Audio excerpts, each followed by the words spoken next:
Hey everybody, welcome back to Party Like a Marketer, the podcast dedicated to cannabis marketing, public relations, and authentic storytelling.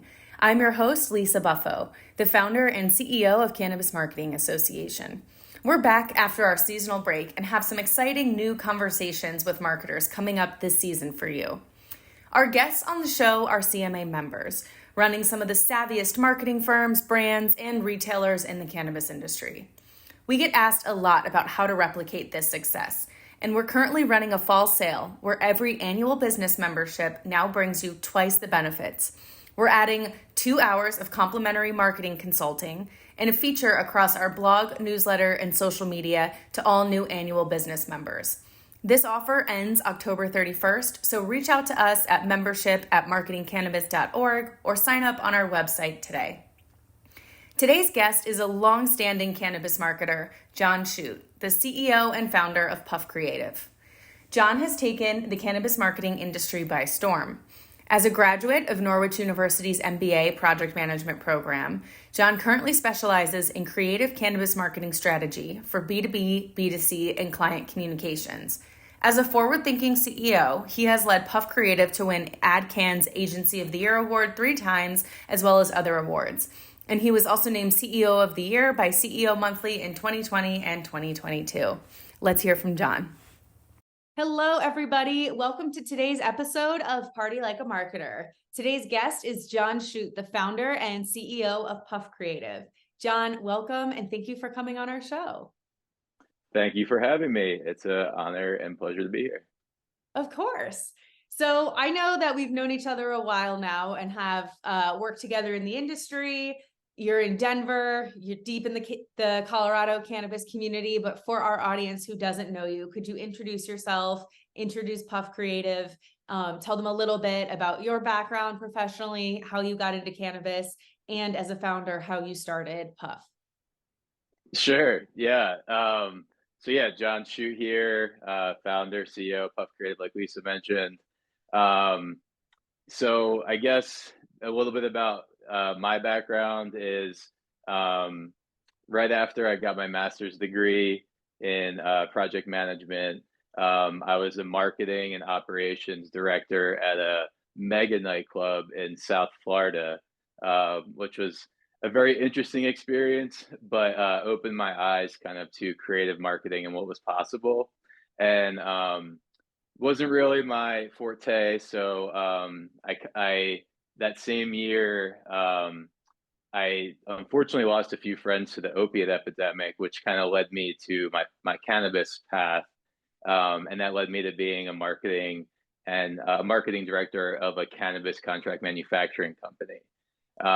So left that marketing and operations gig in Florida, moved to being a marketing director digitally of a contract manufacturer in California, which kind of taught me everything from what happens from seed to sale. So these folks dealt with the growers, they dealt with brands, they dealt with dispensaries, they had their own in-house brands. So I kind of took this like headfirst dive into cannabis marketing 101, what goes down from seed to sale, what happens from like a B2B, B2C perspective. So just kind of crazy. Like I always was a cannabis consumer and never thought. I grew up in Southern New Jersey and like never thought in my entire life I would like have an opportunity to work in the cannabis industry. And at the time, I think I found the gig on Indeed.com, and it was the only single job listing on there. And I couldn't find a job in cannabis like anywhere else. It was like so weird. That was like 2015, I believe. And that is when I met my now business partner, Katie Burrell. She was actually my intern at the time, and her and I were managing the social media and email marketing and content marketing for the manufacturer, their in-house brands, and then some of their brand partners they brought on as well. And we both, I think Katie left her job, and I think like a month before my wedding, the company we were working for decided like, oh, like we know we promised you these long time gigs. sorry, it's not going to work out. So me and Katie were like, wait, what? Like we literally just like left our jobs, changed our whole entire lives for this, and now like you're telling us that we can't like. And it was ever after we made them like so much money too. So it's very disappointing. But instead of kind of putting our tail between our legs, that's how we started PufCreativ. We like realized our value, realized the value of knowing what happens from seed to sale and everything in between, and all the marketing intricacies there. And kind of took that knowledge. We met up with Seamus, who was kind of like the missing piece to our puzzle. He kind of handled like our photography, website, more technical stuff. And yeah, that was 7 years ago.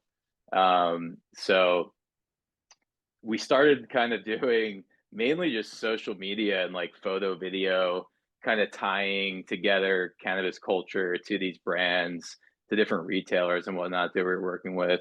And then brought on a guy who knew a little bit more, Ben Stewart, who knew more about web and SEO than we did.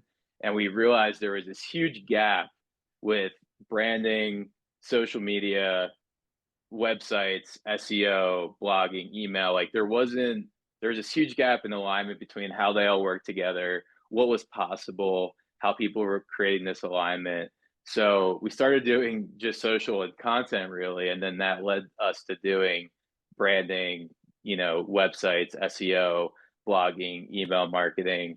And in that journey, I already was kind of passionate about cannabis, like helping people from like an opiate, addiction perspective. I learned all these other missing gaps of, wow, like there's this huge sustainability issue in cannabis. There's this huge education gap. There's this huge gap with community. There's this huge gap with social justice. And then I realized like, wow, there's this crazy opportunity where we could infuse all of these efforts into one, where people are aligning their entire marketing platforms, infusing culture, infusing community, infusing these efforts all into one to kind of create this harmony. So that being said, a long-winded way of saying, yeah, it's been 7 years since like that experience that Katie and I went through, and we offer this very robust offering now of branding, packaging, websites, SEO, social media, blogging. We've have our partners over at Cannabis Doing Good, the Cannabis Impact Fund, who helped us kind of align with all these community partners, nonprofits all over the world at this point, which is really cool. So we really enjoy, getting these brands and retailers and companies set up and kind of taking them from start to finish. And it's really cool just, going through 7 years of the cannabis industry, and eye-opening and stressful at the same time, because it's such a fast-moving industry and so much has changed since then. But yeah, just a really wild ride. I hope that covered a lot of it. No, it does. Thank you for sharing that. I didn't know some of those details. So Yeah. when did you get to Denver? Did you move from South Florida Oh, to Colorado? yeah, no. So it's been a wild ride. My wife and I, we graduated from college in New Jersey. She went to law school in Vermont. I ended up getting my master's there. We lived in California for a little bit, where I learned a little bit more about like the black market, and like I did some trimming and things like that. You're doing this job. The No, this is like separately? completely separate. Yeah. Okay. Then I was doing my master's online, and while I was doing that, my wife was doing a study and practice in law. It's weird. Probably shouldn't have said that. But then I after she graduated law school and I got my master's is when I was in Florida, and then I was like, I need to get out of this and get in the cannabis industry. I just had this like there's this gap. I feel this is like my calling. And yeah, then it was back to New Jersey to get all of our stuff where we're from, and then Colorado. But we weren't planning on actually staying in Colorado. Like we were like, oh, I can do this job remotely, but like we want to go back to California. But then once we landed here, I kind of got screwed over. She had a job, I started Puff, and then it just kind of all we now I have my second child on the way. and a home here. Like we kind of just like landed here. And it's really cool because this is like, this is the mecca of cannabis and where it all started. But Colorado is its own unique animal in the whole cannabis space, all around. From like a brand, retailer, consulting. There's a lot going on here, and it's as much as other states, should follow the path of Colorado. It's interesting how business works here, and opened my eyes just how unique the industry is, state to state and globally, and things like that. So it's cool. Yeah, definitely. Colorado was it was a good place to kind of get that first cannabis education For and sure. build a business. We were on a very similar timeline in Denver as well, so I totally understand. Yeah. I always say I think I was like at one of the first maybe happy hour you did, like, and you had like Probably. a pencil and paper to sign up the emails, I remember, and I was like, yo, this is sick. Like now, and then I like attend your conference and just like, wow, this has come such like a long way. So yeah, I remember when like you were kind of first getting going too. It's crazy to be on Thank this you. podcast. Yeah, no, it is. And we started to serve marketers like you because I was formerly in your position, also Yeah, a brand that also didn't work out, and also had to start my business as kind of a in some ways a reaction to it, but also it was, doing its thing at the same time. So yeah, yeah. that Well, was I one was in note I there. want to say is that like I remember when you like I still feel this way like about CMA is like it's almost like a a bed of pillows to fall on, because it's always nice to know that you have someone who has your back, because you never know what type of situation you're going to be in as a cannabis marketer, whether it's like a random compliance thing with a third party provider or a state to state issue where you're just like completely stuck and just like feel like you're alone. So thanks for thanks for doing what you do. Thank you. I'm so happy to hear that. And thank you for your support. We could not do it without members like you. For So sure. I also like to talk with our guests about their unique area of expertise. Marketing is a broad, wide net, like you just mentioned, as far as Sure. you do need to know. It's one thing to be a specialist, whether it's SEO or design or content writing. You have to understand, to be truly effective, the big picture, the 30,000-foot view on how all these things play together. But everyone does, Sure. to some degree, have an area in which they understand better or can execute better. And I know Puff does so many things so well, but I know one thing we had talked about before was the unique way websites can be built and user experience Sure. and user interface, which I will personally say in the early days of the industry, 2014, 2015, when I got started, clean, polished, modern websites were not the standard and norm. They looked a lot alike. There was a lot of similar colors. There was technology that, I mean, obviously technology moves faster than I think any of us can keep up with these days, but definitely the case as far as where things started and how quickly brands have evolved and thus their design. But I just want to hear from you more about your perspective on UX and UI in the space, what differentiates how you think about it, and what is important for marketers who may not be as design oriented in that sense from the technical level about how it fits into the bigger picture. Sure.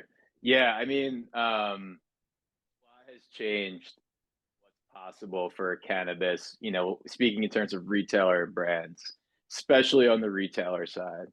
Um, I would say compared to, just even a couple years ago, the e-commerce experience now and the customer loyalty and rewards experience now is like night and day.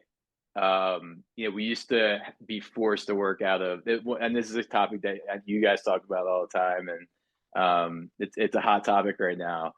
Is the e-commerce side, but we now like native menus are like a thing. They weren't before, so now you have the ability to be more creative with your project pages, have them indexed by Google, have users be able to get locked in on their e-commerce experience in the location closest to them. You can actually build these e-commerce focused sites where we could do that in the past, but we're limited really on how customized we could be, and the quality of that experience, and less clicks to get something to a cart. So that's been really fun. Like we've been doing a lot of different websites with like Dispense and Dutchy Plus and the Blaze solution and Jane Roots, and it's been really fun learning about what each one of those major e-com tech stack providers can do from like a native e-commerce perspective. And it's fun because you can get right to product categories and right to embed product menus on specific pages, and it makes not only that website experience better, but the tracking of links, and email campaigns, blog campaigns, social campaigns, things that really just weren't on the table before. So the all around like marketing experience now with ecom too in general is just awesome. Um, Sorry, dog's barking. The on the loyalty side, it's really cool to see what companies like Alpine and Spring Big have done to kind of just really take that e-commerce experience to the next level, where people can have rewards. You can do email, SMS campaigns, align them with the rewards, etc. And there's a lot of different customability you can do there as well. And it's been crazy to just work with developers and different partners out there too that have capabilities to develop like custom features to like align someone's rewards to the e-commerce experience and how that interaction works. And it's really cool. So that's been a huge side of it, just the tech side. And there's so much to talk about there as well, just like dealing with people early on and who they choose for their POS provider, how that aligns with the e-commerce, how that aligns with the loyalty, how deep you can get with your analytics and things like that. And all of that ties back to the website design, development, the UX, the UI.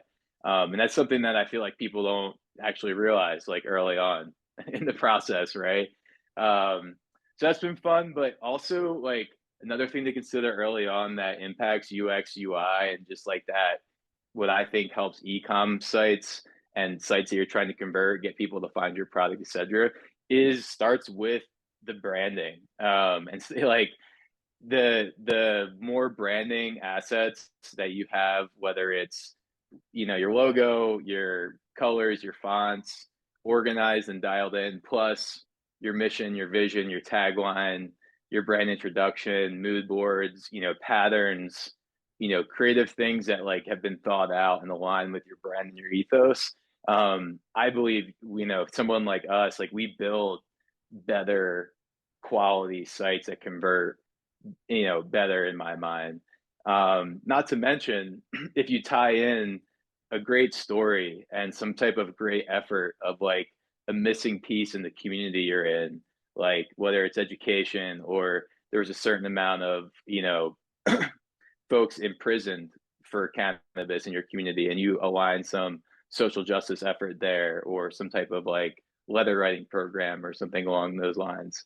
I think infusing all of that together, the brand, the community effort, the story, the ecom experience, the quality of the output of the ongoing delivers. You have like cannabis providers, retailers, and even brands to an extent, like have this opportunity to like really do it now, where we just didn't have that before. So it's really fun to have these opportunities as like a website designer developer. But for us in particular, we really like that we can help people like map out that story, develop those brand assets, tie it to the site, think long term about, hey, like let's use this ecom provider because you're trying to get to these goals and reach these key performance indicators down the line. So long-winded answer about UX UI, but I feel like it's important to say, because another point there is like dive into website projects, and people might have like timelines or expectations around it, but if they don't have any branding assets or copy or photos and videos, there needs to be some like understanding of like the give and take of like what that deliverable is going to look like and the timing of it and like what's the best time and things like that. So, yeah, I hope that was helpful. It does. No, and I want to emphasize a few things you said, that good marketing strategists and folks who are on the channel side, whether it's executing social or email or any of these campaigns, have to have that foundation of a thought out brand and thought out story that comes from the business owner or leadership to be able to take it and run with it. They can't Totally. necessarily reverse engineer it and invent it.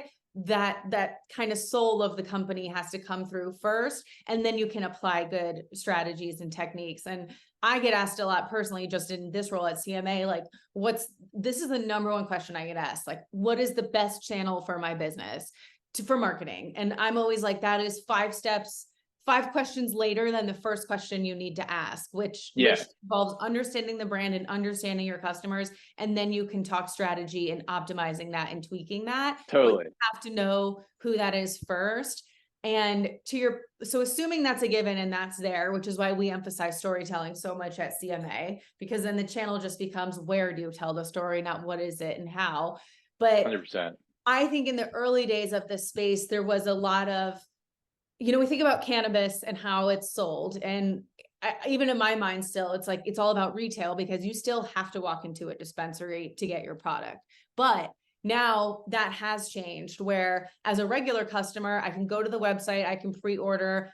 Pandemic was a perfect example. Get curbside pickup. I don't need to have a conversation with the bud tender. I just need to know what I want, order it, and then physically go get it, as opposed to having it delivered.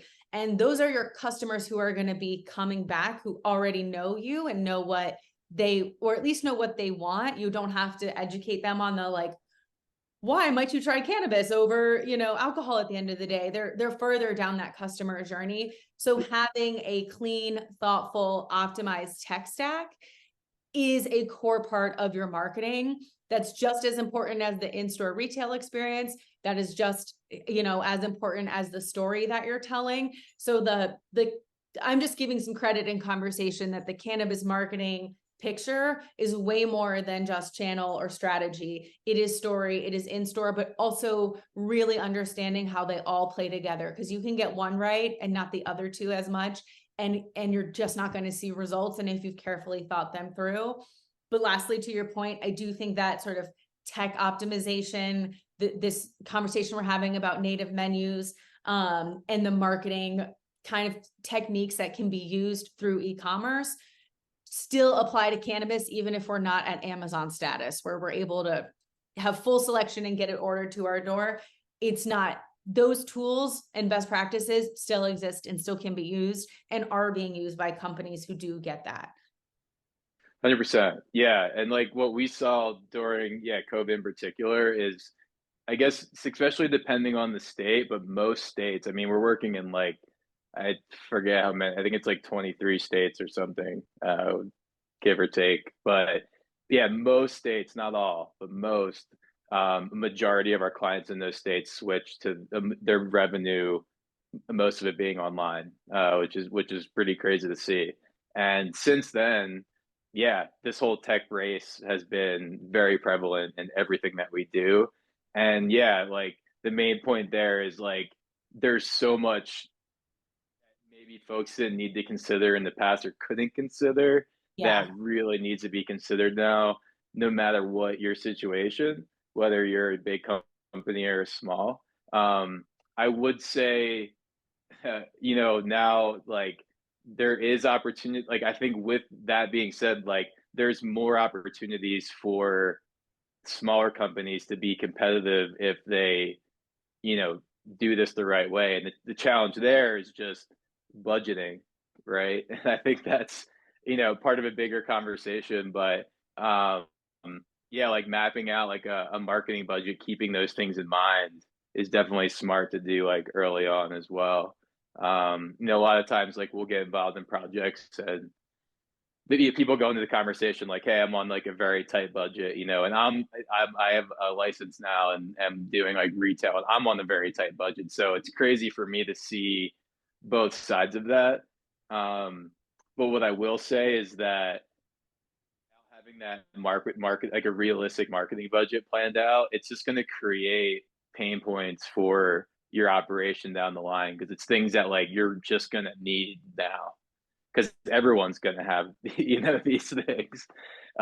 So just something to consider whether you're a marketer or like an operator. Like those are conversations that you should totally try to have early on and like dial in to avoid future headaches or feelings towards that agency client relationship that really don't need to be there. It's just a misunderstanding of like potentially the operator of just not understanding marketing and tech and what goes into that. And because there's even industry like that's crazy is that cannabis is so far behind, but there's industries out there where just like marketing, people have just gotten by without it like using much organic SEO. They just maybe did a few ads and that's how they ran their business. But in 2023 in cannabis marketing, you kind of like need to get at this level because even if you're maybe the only location or you're one of the few brands in the state right now,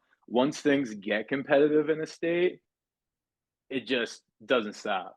Like it just gets more competitive. So like the sooner you're on top of this stuff, or if you're someone going into a competitive market, going in with these types of strategies like implemented, you're going to be able to get ahead of the game for sure, and be more competitive. So Taking a quick break to remind our listeners, if you're not a CMA member already, join us. You get access to all of our online webinars and content in our member portal. This fall, we're doing a 3-part series on AI marketing for the cannabis industry. You also get access to our members only Slack channel where you can connect with other cannabis marketers, ask them questions, tell them about your product or service. You can be a contributor to the CMA blog, speak on our panels, be a guest on this podcast. You also get discounted pricing on our conferences and partner events and get to use our network to generate leads and offer promotions. If you have any questions, please reach out to us at membership@marketingcannabis.org or sign up on our website. And just to remind you, if you sign up for an annual business membership, you will get an extra 2 hours of free marketing consulting and a media feature on your product or service across our website, newsletter, social, and blog. Yeah, and I'm glad you mentioned that about the budget and expectations because we've been through this too, where we built our site when we first launched. It's gotten and the thing is with websites, there isn't a final destination. And I think that's sort of a common unstated misconception that like it's built and it's done. And so we built this website and then it kept getting updated over the years with different content and different things we need. And then, recently we looked at it and we're like, this is no longer, it needs a whole overhaul to be more modern and fit with what we're doing now. And so when we sat down with our developers and scoped it out and we were like, how do we get it to a place where essentially it's in its final state or has like the most up-to-date tech? And we had a conversation with our developers and they were like, who run an agency as well, saying they weren't, and our website's built on WordPress. And they're like, we aren't even planning for like more than a possible 2 or 3 year horizon on WordPress because AI is changing everything. And like the fundamental of websites are changing everything. So you don't actually know what that final like horizon could be, but you do need to plan, essentially need to plan for things to be updated, need to be plan for as you implement things, them to break and to be able to fix it at that time and expense. Oh yeah, it goes deep. Happens. Yeah, it goes deep. So that's like, some pain points that we're going through like today. Like I'm writing proposals and negotiating like with people. And a pain point for us right now is people are like, hey, we want to switch to your agency. We really like that you can do everything for us. Like you seem like cool people, which my team's really cool. I'm like, all right. But they're like, can we transfer all of our assets over to you and then we'll rebrand? And then, but what happens is like their site, like it was just built very poorly and it has all these really unnecessary plugins and all of this. And then we'll like kindly take over the site and then like all of a sudden these things are going wrong that we could have never even planned for or consider, and like it's because the site wasn't built right and the people managing it, or like someone took it over who like didn't know what was going on, or someone thinks you build a site but then doesn't realize like what goes into making the banners that have your specials every day, and like what goes into backing up and securing it. And so it goes deep, and your website's such a critical function, Yeah. for you. So yeah, there's totally a lot of things that people need to consider with like the difference between hosting, development, design, management, integrations, e-commerce, who's responsible for what when you bring in third-party providers, things like that. So Yes, no, and I want to pivot to talking about some successful client projects you've done, because sure. I know that PufCreativ submitted some work to our award show, the CMA Sevens, and we have a judge review or a jury review that. But you do have award-winning work that you've produced for Sure. clients on the web and the branding side, that for brands, specifically cannabis brands and retailers. So can you speak to some of those projects if you're willing to, and particularly like what are some of the things that you would say differentiate between like good work and outstanding work, and how do you kind of optimize for that in that sweet spot? Because I think that's what everyone is trying to Sure. figure out. A fantastic work when you see it, and average work what you see it, but like what is that? Yeah, I think both the awards that we won at year sevens are great examples to talk about. Um, I'd love that they're both brands, which is it's a challenge for brands. Like there's a lot that goes into it, and it's different from just like being just a retailer or fully integrated. And I think Rebel. So I'll talk about Rebel Spirit first because Diane is just awesome. She's just like such a leader. I have a meeting with her Friday.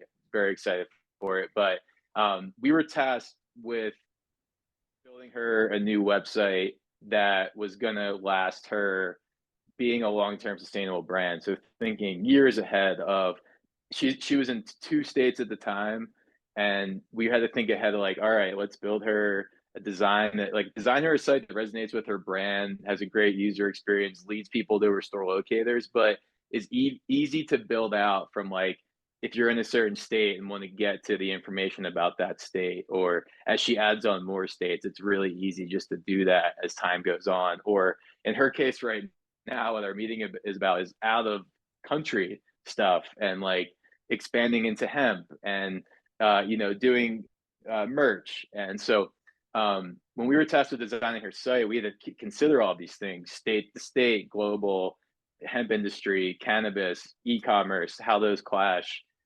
merch, language barriers, how languages need to change. So the first iteration of her site, we also considered aligning her design with her sales efforts and sales design and her new social media and branding book that she just did. Because we went into it with a great brand, but there needed to be some fine tuning with the design, and there needed to be some fine tuning with the messaging, and we needed some lifestyle photography to complement her like awesome farm photography. So we identified these like missing gaps, and then we came in, filled those gaps, designed the site with her team, and then developed the site with these kind of custom features of balance between getting people to a store locator, signing up for the newsletter, but also being able to really find the great information about her sustainable farming practices and like her social justice efforts, and the story behind Uncle Mark, who is, their champion in this whole, project that they started. So yeah, it was really cool because she has a great story, great practices involved in her growing and her business practices, great branding. She was a school teacher in the past, so Nice. it just funny. It was fun working with her on the copy, right? She had a lot to say, but it was cool. And yeah, we delivered this awesome site. And what's really cool is like our meeting this Friday is about doing these things that we set it up to do, which is like other industries, building out the merch more, changing the languages, having these custom features that we already mapped out that like aren't going to be as big of lifts as if we didn't have this conversation in the past around goals. What's going to like, is e-commerce going to actually be a thing in the future, which it might be. So like, let's do what makes sense that we can easily, if she wanted to integrate loyalty or things like that, like it's set up to do that. So that's what's so cool about that site, because we're just able to kind of tie in a lot of what we do as like a full service agency, but like utilize a business that was set up greatly, had these great practices, had the story to tell, and think long term at the same time, which is like I feel like that's like our sweet spot, is like getting set up, thinking ahead, making the right introductions if needed. And then yeah, so we're going to be executing this stuff for her over the next couple of months, which is awesome. And What's then her domain for those who might want to look at it? I believe it's rebelspiritcannabis.com. I want to double check though, because I don't want to say the wrong thing. We can link it. Yeah, But let's yeah, link Rebel it. Spirit is the brand. Rebelspiritcannabis.com. Yeah.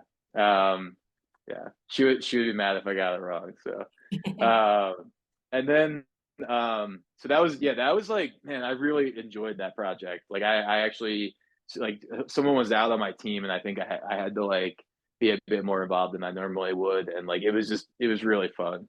And then the other award we won through your award system, and I think a few others too. Yeah, a few other awards for them as well. Is Gentlemen Smugglers, which was just like a once in a like almost like once in a lifetime opportunity kind of thing. Like you never like I've never like I work with so many great folks and stories, but these guys these guys literally provided, guys and girls, sorry, provided the entire East Coast and more with cannabis during the 70s and 80s, and were the main target operation jackpot of Reagan's war on drugs during the time. They were labeled the gentlemen smugglers. So we were handed this story. Like, they're in the process of making a documentary. There was a book written about them. I got to work directly with the main kingpin throughout the whole entire process. And they're in the He's process of involved. like, yeah, he's involved till this day. I talk to him all the time, and which I think is cool. I think it's awesome.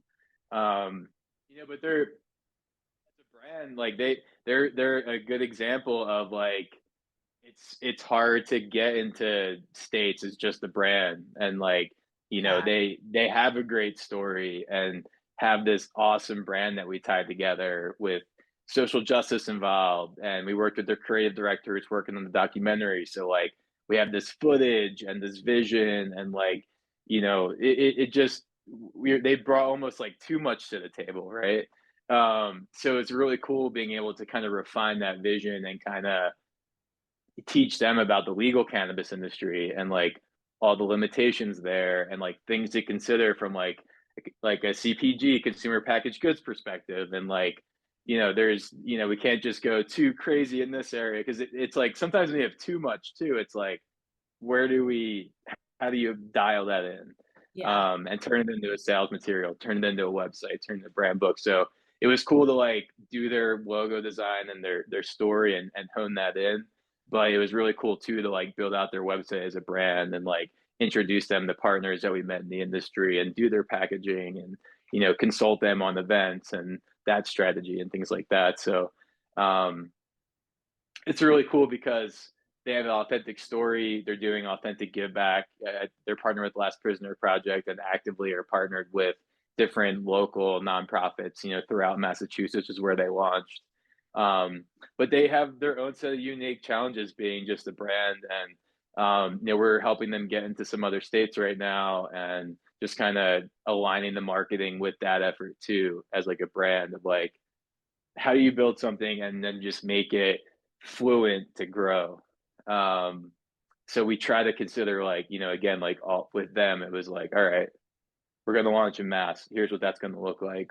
But when we go state to state, we already set ourselves up for success to add this verbiage and build things out on the site and then like make that transition on social media and things like that. So um yeah, that's been just like really fun project too. And working with those guys, like, they were the modern day dispensary, like they that sail a boat across the ocean, Jamaica, Colombia, Lebanon. I think that I could be wrong here, but I'm pretty sure it was like an all female boat sailed to Lebanon and got Lebanese hash and like got it all the way back. I forget how many like The US, hundreds of to and from the US? yeah, Wow. yeah. Um so yeah, they have these like insane stories and still like we'll never know enough of the stories. Um but yeah, even still as a brand, like not many people know about them. Yeah. And so it's been a challenge like once people know the story, like we get that in front of them, it's an easy like, oh wow, like I love this brand, like I get it. But yeah, it's still a challenge, even with the story. So you still have to, they still, someone like that still has to go through this process as like a cannabis brand of like considering like where to put their budget and like where to put their time, when's the right time to like do these certain things in terms of like PR or like um, building out product pages, prior to launch and stuff like that. So um yeah, that's been just like unreal experience for sure. And I'm really excited about. And um yeah, I feel like right now we like some stuff we just haven't released yet. And a lot of projects that are in motion right now, we're really excited to kind of share with the world. Um, because yeah, I feel like the possibilities right now from just like a marketing perspective just kind of keep growing.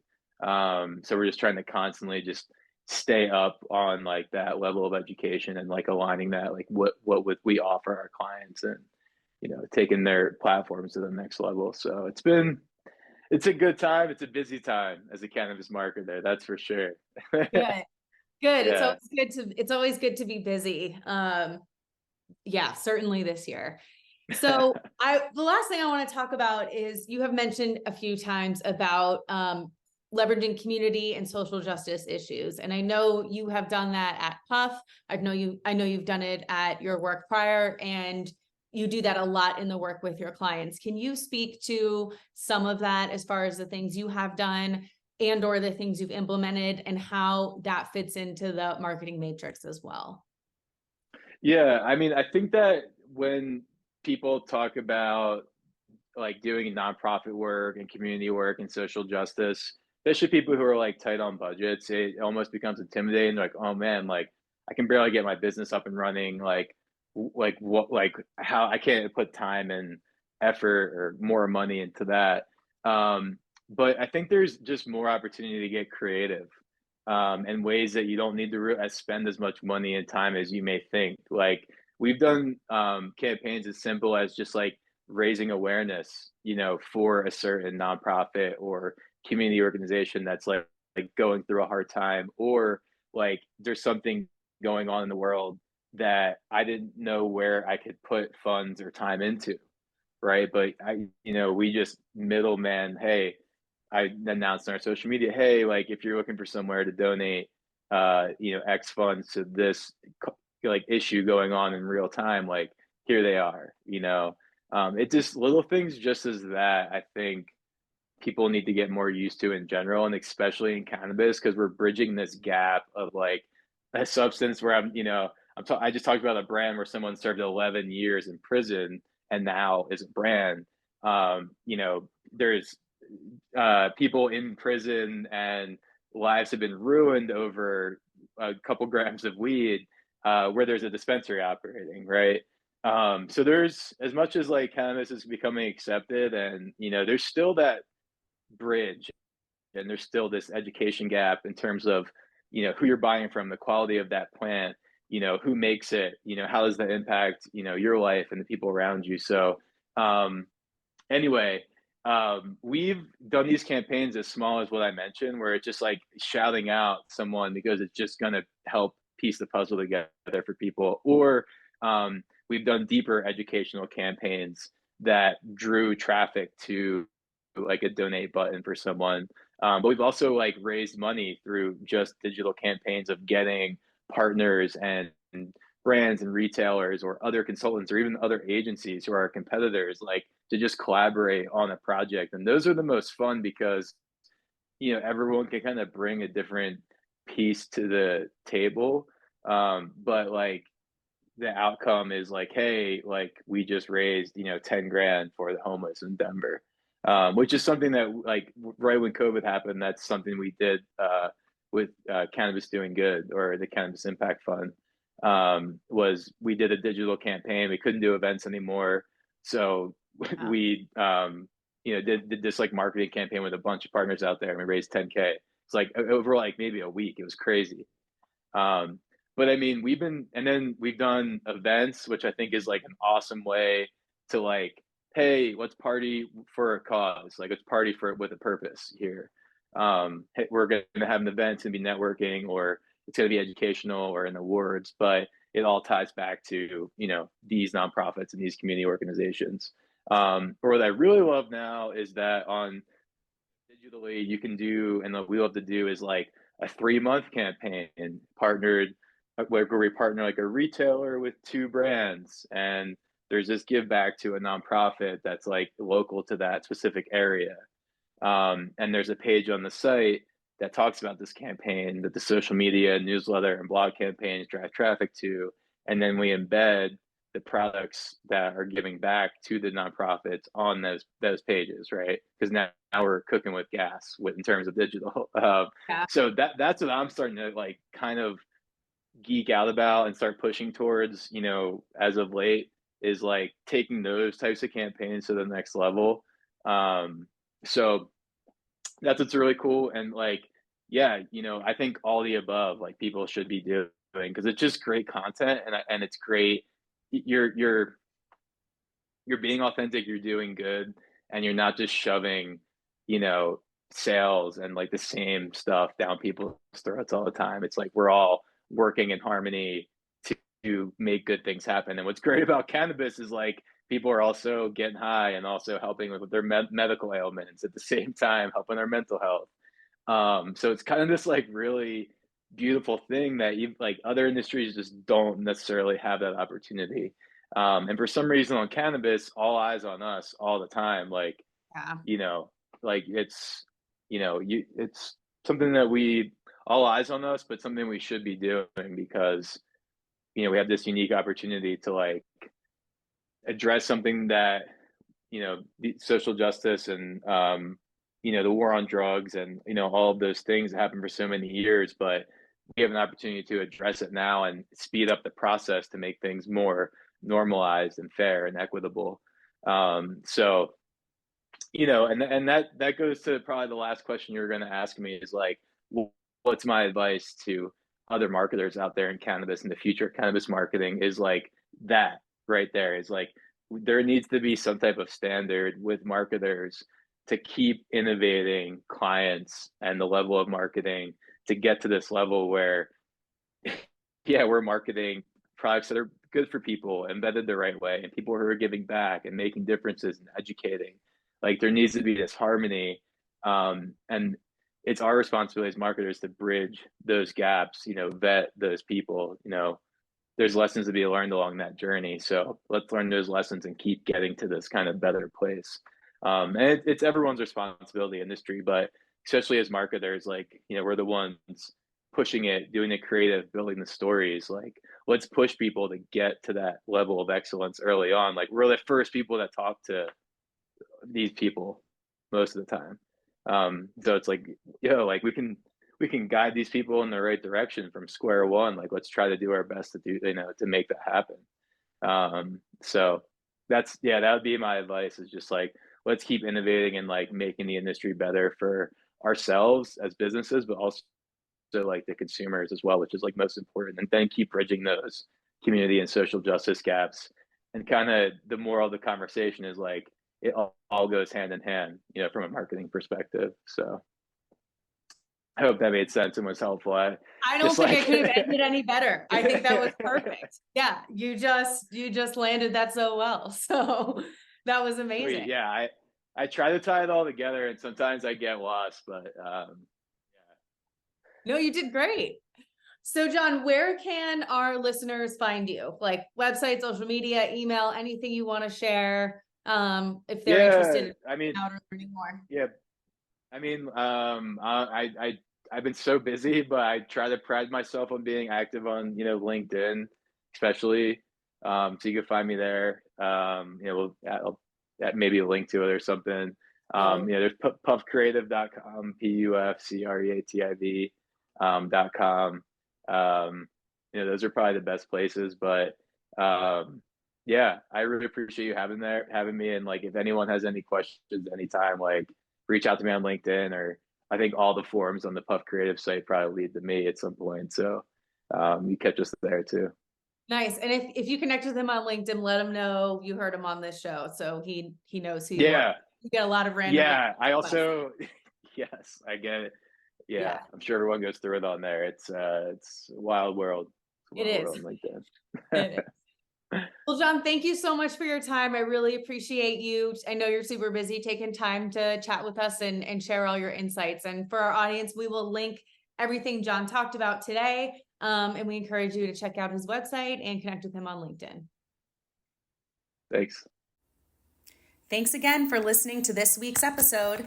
If you're interested in CMA membership, reach out to us at membership@marketingcannabis.org or sign up on our website, thecannabismarketingassociation.com. And don't forget about our fall special. If you get an annual business membership, you get 2 hours of complimentary marketing consulting and a media feature across our blog, newsletter, and social media talking about your products and services to cannabis marketers. Thank you. See you next week.